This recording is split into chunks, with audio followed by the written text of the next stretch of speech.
Hi there, I'm Rex King. Welcome back to another episode of From the Archive. Today we're talking about The Incredible Burt Wonderstone. The Incredible Burt Wonderstone was purchased as a script from New Line Cinema back in 2006. The original script was written by Chad Kitchens, but they had it rewritten all the way through 2011 with John Francis Daly and Jonathan Goldstein. Initially, Charles McDougall was going to direct this film, but he dropped out for some unknown reason, and Dan Scardino was brought in to finish directing the film. The film was released on March 15th, 2013, and it did pretty poorly at the box office, only making $27 million of its $34 million budget back. Critics at the time were pretty split on the film. They thought it was pretty much okay. They thought there was some laughs, but thought the overall story was generic. What do I think? Well, let's talk about it. The Incredible Burt Wonderstone focuses on Burt Wonderstone, played by Steve Carell, who is a Vegas magician who has this stage act with his one-time best friend, Anton, played by Steve Buscemi. But over the years, their relationship has kind of soured, and Burt has become this self-centered, egotistical jerk. However, Steve Gray, a street magician, bursts onto the scene. He's played by Jim Carrey, and he kind of starts to put Burt's show to shame and causes Burt to lose his job, break up his friendship with Anton, and kind of go soul-searching a little bit for why he got into this business and what he can do to get really back into the limelight that he lost. So this film is really trying to be Talladega Nights. And I don't mean that in a terrible way. I love Talladega Nights. It's just that it's pretty obvious to me that this is just Talladega Nights with magicians instead of NASCAR racers. I mean, we have the two best friends who are doing something they love. Their relationship is kind of strained because one's an egotist, and then the egotist gets put in his place by a new up-and-comer, and he has to kind of rediscover who he is and get back into the limelight. That's very similar to what happens in Talladega Nights.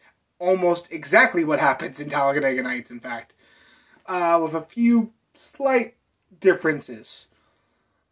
But that being said, this film has a lot of charm to it. I really like the humor, and I really like the message that the story is trying to get across. That of doing what you love because you love it, and not doing it because it's what's making you money. That's a message that I feel like a lot of people will resonate with, me included, because, well, I'm doing this, and I want to build this, obviously, but I don't want to lose that sense of me loving this if it becomes a job. And I understand where the disillusion comes from with these characters, and I really liked the film talks about that. It's too bad the characters aren't written all that well. Burt is a jerk, and we're not given a whole lot of reasons why we should be rooting for him. We don't really get to see what he was fully like before he became a jerk. We get a little bit of a hint of that in the beginning of the movie, but we just kind of flash forward 10 years later, and he's like, oh, I am now a jerk. Why? What happened in that 10 years to turn you so sour? And it could be just that he's been doing this for so long, but it just didn't come across that way in the movie. Anton is your standard best friend character who they liked each other, and now they're splitting apart because their relationship is strained. He's not given a ton of characterization in the film. He's also he's shown as being smart, yet being stupid, because he'll suggest new tricks to Burt, which shows he has some semblance of intelligence. Then he'll go off to a impoverished nation, and instead of giving them food and water, he gives them magic kits. Yeah, that's weird. Steve Gray, he could have been an interesting character, but to be honest, he's just kind of a Chris Angel wannabe. Except Chris Angel actually did magic, while Steve Gray does weird shit. I'm not even sure what exactly to call what he does in this movie, but it's definitely not magic. At least not any magic I know. And he's also kind of a big problem in the film because it shows how unfortunate the film has aged. You see, the relationship between street magicians versus the Criss Angel type of magicians aren't really the story nowadays, as both stage magicians and Criss Angel style magicians have kind of been put to shame by close-up magic, as that's what's catching more crowds nowadays. That being said, there is one really good character in this film, and that is Alan Arkin's older magician character. I forget the guy's name, but he's probably one of the more interesting written characters, as he's kind of gone through what Burt has gone through, except he's gone through it longer. He's been disillusioned longer because he's seen what magic has kind of become, and for him, magic had become a job years ago, and he just lost that wonderment that got him into magic in the first place. And I really like how that character is written, as it showcases what could happen to Burt if he doesn't find that spark once again. There's also a female character called Jane, played by Olivia Wilde. She's just kind of there. She's not really written all that well, and by the end of the movie, she falls in love with Burt for some reason. They don't really have that much chemistry, so I'm not really sure how that relationship worked out. But that being said, all the performers do a very good job for the most part. Olivia Wilde's fine. Alan Arkin's amazing in this film. Jim Carrey does a great job as Steve Gray, and even though Burt's not written all that well, Steve Carell does a great job, and he sells this character. The only person who's out of place is Steve Buscemi. And that's unfortunate because I like Steve Buscemi.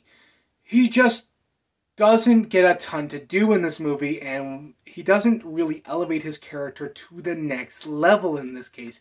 To be honest, you could have replaced him with any number of actors, and I wouldn't have noticed.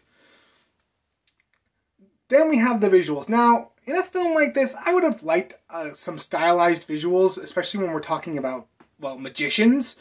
But I think the visuals here are fine for the most part. I really like the opening magic act with Anton and Burt, and that body switch trick they use, especially since that's a real trick designed by David Copperfield, who was a technical advisor and made a cameo in this film. It adds a level of legitimacy, and they don't use a ton of CGI effects for this film. They use a lot of practical effects, which again gives the film another layer of legitimacy, especially since we're talking about magic acts, and it could have been very easy for them to go whole hog in the CGI. Then you have the music done by Lyle Workman, and it's fine.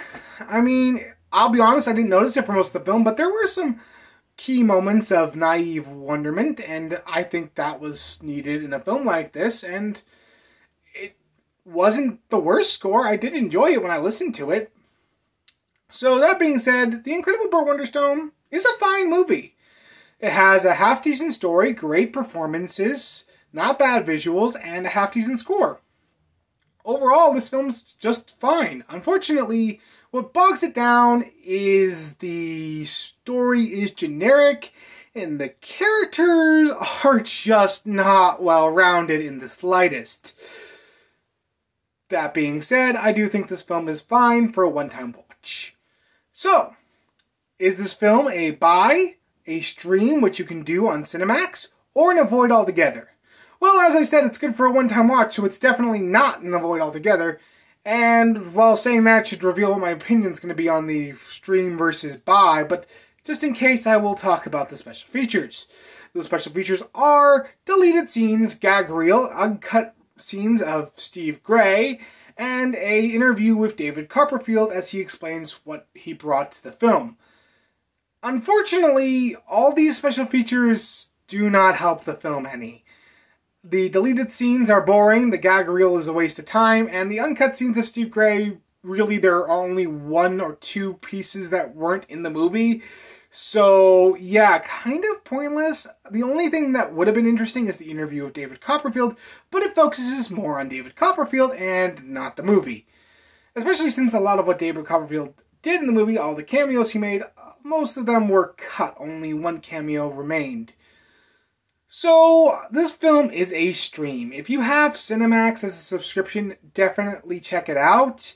If you don't, rent it, but I would not purchase this one. There's no reason to. Anyway, that's what I thought about The Incredible Burt Wonderstone. What did you think about it? Let me know in the comments below. And if you like this video, like, comment, and subscribe. And make sure you hit that bell to be notified when I post new content. And next week, we're going back to the classics.